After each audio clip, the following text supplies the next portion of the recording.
Mesopotamian religion refers to the religious beliefs and practices of the civilizations of ancient Mesopotamia. The religious development of Mesopotamia and Mesopotamian culture in general was not particularly influenced by the movements of the various peoples into and throughout the area. Rather, Mesopotamian religion was a consistent and coherent tradition which adapted to the internal needs of its adherents over millenniums of development. The earliest undercurrents of Mesopotamian religious thought date to the 4th millennium BCE, and involved the worship of forces of nature as providers of sustenance. In the 3rd millennium BCE, objects of worship were personified and became an expansive caste of divinities with particular functions. The last stages of Mesopotamian polytheism, which developed in the 2nd and 1st millenniums, introduced greater emphasis on personal religion and structured the gods into a monarchical hierarchy, with the national god being the head of the pantheon. Mesopotamian religion finally declined with the spread of Iranian religions during the Akkadian Empire and with the Christianization of Mesopotamia. Reconstruction. As with most dead religions, many aspects of the common practices and intricacies of the doctrine have been lost and forgotten over time. Fortunately, much of the information and knowledge has survived, and great work has been done by historians and scientists, with the help of religious scholars and translators, to reconstruct a working knowledge of the religious history, customs, and the role these beliefs played in everyday life in Sumer, Akkad, Assyria and Babylonia during this time. Mesopotamian religion is thought to have been an influence on subsequent religions throughout the world, including Canaanite, Aramaean, and ancient Greek. Mesopotamian religion was polytheistic, worshipping over 2,100 different deities, many of which were associated with a specific city or state within Mesopotamia, such as Sumer, Akkad, Assyria, Ashur, Nineveh, Uruk, Mari and Babylon. Some of the most significant of these deities were Anu, Enki, Enlil, Ishtar, Ashur, Shamash, Shulmanuz, Tammuz, Adad, Hadad, Sin, Ker, Dagon, Ninurta, Nisroch, Nergal, Tiamat, Bel and Marduk. Mesopotamian religion has the oldest body of recorded literature of any religious tradition. What is known about Mesopotamian religion comes from archaeological evidence uncovered in the region, particularly literary sources, which are usually written in cuneiform script on clay tablets and which describe both mythology and cultic practices. Other artifacts can also be useful when reconstructing Mesopotamian religion. As is common with most ancient civilizations, the objects made of the most durable and precious materials, and thus more likely to survive, were associated with religious beliefs and practices. This has prompted one scholar to make the claim that the Mesopotamians' entire existence was infused by the religiosity. Just about everything they have passed on to us can be used as a source of knowledge about the religion. While Mesopotamian religion died out by approximately 400 CE, it has still had an influence on the modern world, predominantly because many biblical stories that are today found in Judaism, Christianity, Islam and Mandaeism were possibly based upon earlier Mesopotamian myths, in particular that of the creation myth, the Garden of Eden, the flood myth, the Tower of Babel and figures such as Nimrod and Lilith.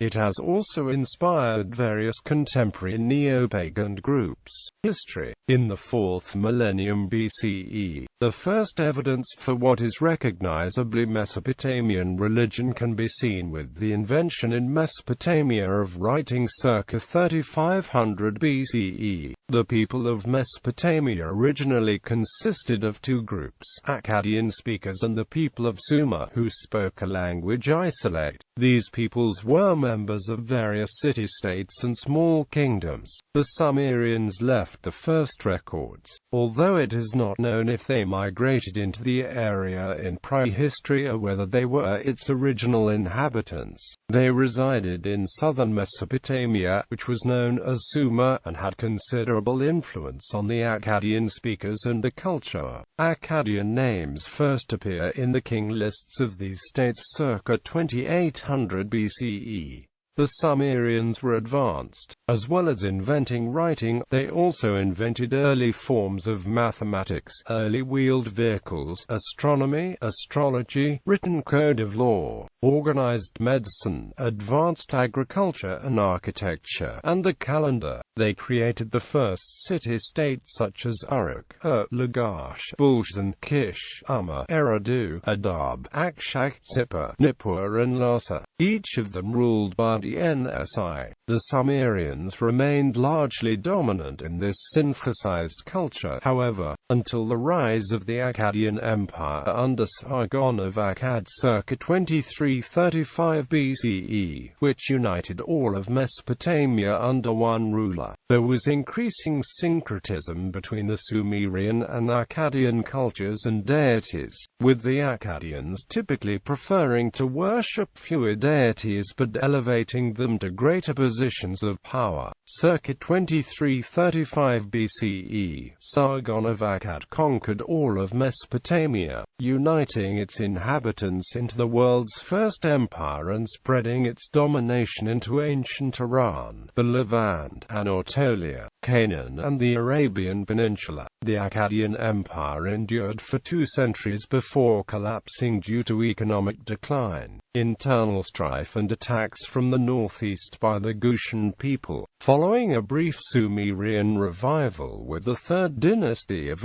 Mesopotamia broke up into a number of Akkadian states. Assyria asserted itself in the north circa 2100 BCE in the Old Assyrian Empire, and southern Mesopotamia fragmented into a number of kingdoms, the largest being Isan, Lhasa and Esnunna. In 1894 BCE, the initially minor city-state of Babylon was founded in the south by invading West Semitic-speaking Amorites. It was rarely ruled by native dynasties throughout its history. Sometime after this period, the Sumerians disappeared, becoming wholly absorbed into the Akkadian-speaking population. Assyrian kings are attested from the late 25th century BCE and dominated northern Mesopotamia and parts of Anatolia and northeast Syria. Circa 1750 BCE, the Amorite ruler of Babylon, King Hammurabi, conquered much of Mesopotamia, but this empire collapsed after his death, and Babylonia was reduced to the small state it had been upon its founding. The Amorite dynasty was deposed in 1595 BCE after attacks from mountain-dwelling people known as the Kassites from the Zagros Mountains, who went on to rule Babylon for over 500 years. Assyria, having been the dominant power in the region with the Old Assyrian Empire between the 20th and 18th centuries BCE before the rise of Hammurabi, once more became a major power with the Middle Assyrian Empire. Assyria defeated the Hittites and Mitanni, and its growing power forced the new kingdom of Egypt to withdraw from the Near East. The Middle Assyrian Empire at its height stretched from the Caucasus to modern Bahrain and from Cyprus to western Iran. The Neo-Assyrian Empire was the most dominant power on earth and the largest empire the world had yet seen between the 10th century BCE and the late 7th century BCE, with an empire stretching from Cyprus in the west to central Iran in the east, and from the Caucasus in the north to Nubia, Egypt and the Arabian Peninsula in the south, facilitating the spread of Mesopotamian culture and religion far and wide under emperors such as Ashurbanipal II, Tukulti-Ninurta II, Tiglath-Pileser III, Shalmaneser IV, Sargon II, Sennacherib Arab and Esarhaddon. During the Neo-Assyrian Empire, Mesopotamian Aramaic became the lingua franca of the empire, and also Mesopotamia proper. The last written records in Akkadian were astrological texts dating from 78 CE discovered in Assyria. The empire fell between 612 BCE and 605 BCE after a period of severe internal civil war in Assyria, which soon spread to Babylonia, leaving Mesopotamia in a state of chaos. A weakened Assyria was then subject to combined attacks by a coalition of Babylonians, Chaldeans, Medes, Scythians, Persians and Cimmerians beginning in 616 BC. These were led by Nabopolassar of Babylon and Cyaxares of Media and Persia. Nineveh was sacked in 612 BCE, Haran fell in 6008 BCE, Carchemish in 605 BCE, and final traces of Assyrian imperial administration disappeared from Dur-Katlimmu by 599 BCE. Babylon had a brief late flowering of power and influence, initially under the migrant Chaldean dynasty, which took over much of the empire formerly held by the northern kinsmen. However, the last king of Babylonia, Nabonidus of Assyria, paid little attention to politics, preferring to worship the lunar deity Sin, leaving day-to-day rule to his son Belshazzar. This and the fact that the Persians and Medes to the east were growing in power now that the might of Assyria that had held them in vassalage for centuries was gone, spelled the death knell for native Mesopotamian power. The Achaemenid Empire conquered the Neo-Babylonian Empire in 539 BCE, after which the Chaldeans disappeared from history. Although Mesopotamian people, culture and religion continued to endure after this.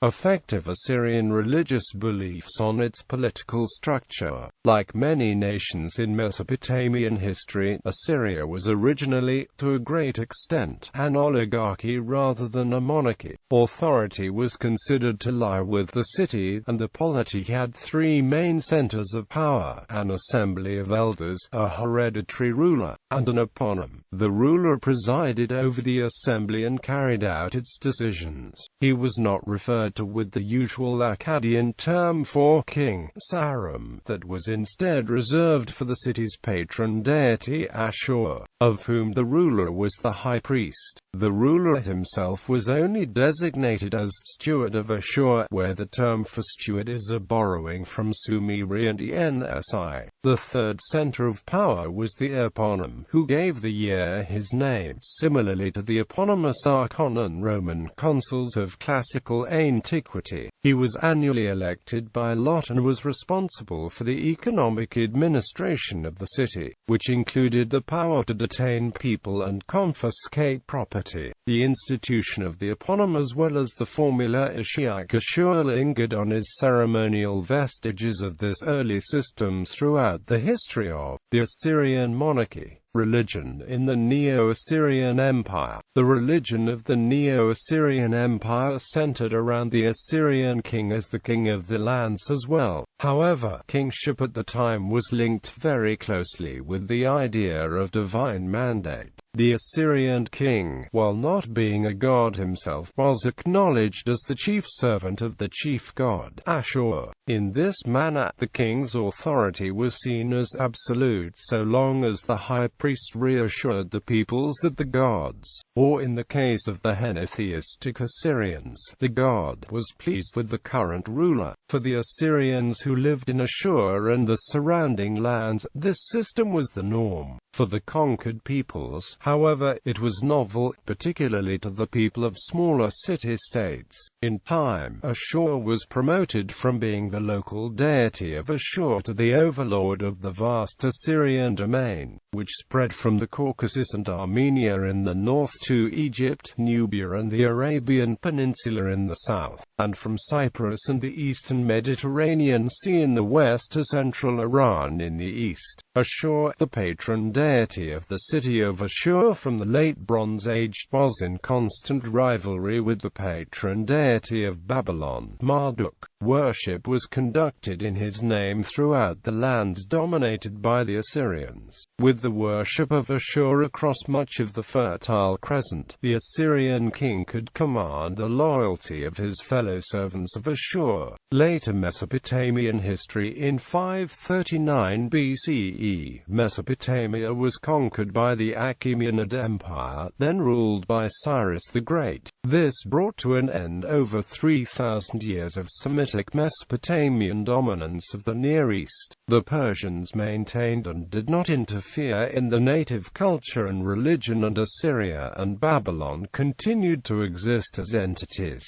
and Assyria was strong enough to launch major rebellions against Persia in 522 and 482 BCE. During this period the Syriac language and Syriac script evolved in Assyria. Then, 2 centuries later in 330 BCE, the Macedonian Greek Emperor Alexander the Great overthrew the Persians and took control of Mesopotamia itself. After Alexander's death, increased Hellenistic influence was brought to the region by the Seleucid Empire. Assyria and Babylonia later became provinces under the Parthian Empire, Roman Sassanid Empire. Babylonia was dissolved as an entity during the Parthian Empire, though Assyria endured. During the Parthian Empire there was a major revival in Assyria between the 2nd century BCE and 4th century AD, with temples once more being dedicated to gods such as Ashur, Sin, Shamash and Ishtar in independent Neo-Assyrian states such as Ashur, Adiabene, Osrain, Beth-Gamai and Beth-Nuhadra. With the Christianization of Mesopotamia in the 1st century CE, the independent Assyrian states of Adiabene, Osrain, Ashur, Hatra, Beth-Nuhadra and Beth-Gamai were largely ruled by converts to Christianity and Judaism. Gnostic sects such as Sabianism and the still extant Manichaean Ism also became popular. The native religion still existed among the populace.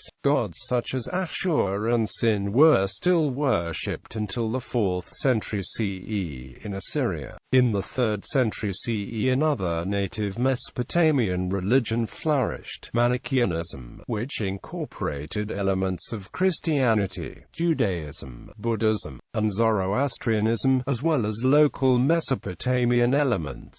Mythology. There are no specific written records explaining Mesopotamian religious cosmology that survive to us today. Nonetheless, modern scholars have examined various accounts, and created what is believed to be an at least partially accurate depiction of Mesopotamian cosmology. In the Epic of Creation, dated to 1200 BCE, it explains that the god Marduk killed the mother goddess Tiamat and used half her body to create the earth, and the other half to create both the paradise of Samu and the netherworld of Ursi-2. A document from a similar period stated that the universe was a spheroid, with 3 levels of Samu, where the gods dwelled, and where the stars existed, above the 3 levels of earth below it. Deities. Mesopotamian religion was polytheistic, thereby accepting the existence of many different deities, both male and female, though it was also henotheistic, with certain gods being viewed as superior to others by the specific devotees. These devotees were often from a particular city or city-state that held that deity as its patron deity. For instance, the god Enki was often associated with the city of Eridu, the god Ashur with Ashur and Assyria, Enlil with Nippur, Ishtar with Arbela, and the god Marduk was associated with Babylon. Though the full number of gods and goddesses found in Mesopotamia is not known, K. Talkovis, in his Akkadian Epitheta, counted around 2,400 that we now know about, most of which had Sumerian names. In the Sumerian language, the gods were referred to as Dingir, while in the Akkadian language they were known as Ielu, and it seems that there was syncretism between the gods worshipped by the two groups, adopting one another's deities. The Mesopotamian gods bore many similarities with humans, and were anthropomorphic, thereby having humanoid form. Similarly, they often acted like humans, requiring food and drink, as well as drinking alcohol and subsequently suffering the effects of drunkenness, but were thought to have a higher degree of perfection than common men. They were thought to be more powerful, all-seeing and all-knowing, unfathomable, and, above all, immortal. One of the prominent features was a terrifying brightness which surrounded them, producing an immediate reaction of awe and reverence among men. In many cases, the various deities were family relations of one another, a trait found in many other polytheistic religions. The historian J. Botero was of the opinion that the gods were not viewed mystically, but were instead seen as higher-up masters who had to be obeyed and feared, as opposed to loved and adored. Nonetheless, many Mesopotamians, of all classes, had names that were devoted to a certain deity. This practice appeared to have begun in the 3rd millennium BCE among the Sumerians, but also was later adopted by the Akkadians as well. Initially, the pantheon was not ordered, but later Mesopotamian theologians came up with the concept of ranking the deities in order of importance. A Sumerian list of around 560 deities that did this was uncovered at Farah and Tel Abu Salabaikan, dated to circa 2600 BCE, ranking 5 primary deities as being of particular importance. One of the most important of these early Mesopotamian deities was the god Enlil, who was originally a Sumerian divinity viewed as a king of the gods and a controller of the world, who was later adopted by the Akkadians. Another was the Sumerian god An, who served a similar role to Enlil and became known as Anu among the Akkadians. The Sumerian god Enki was later also adopted by the Akkadians, initially under his original name, and later as each. Similarly, the Sumerian moon god Nana became the Akkadian Sin, while the Sumerian sun god Utu became the Akkadian Shamash. One of the most notable goddesses was the Sumerian sex and war deity Inanna. With the later rise to power of the Babylonians in the 18th century BCE, the king, Hammurabi, declared Marduk, a deity who before then had not been of significant importance, to a position of supremacy alongside Anu and Enlil in southern Mesopotamia. Perhaps the most significant legend to survive from Mesopotamian religion is the Epic of Gilgamesh, which tells the story of the heroic king Gilgamesh and his wild friend Enkidu, and the former's search for immortality, which is entwined with all the gods and their approval.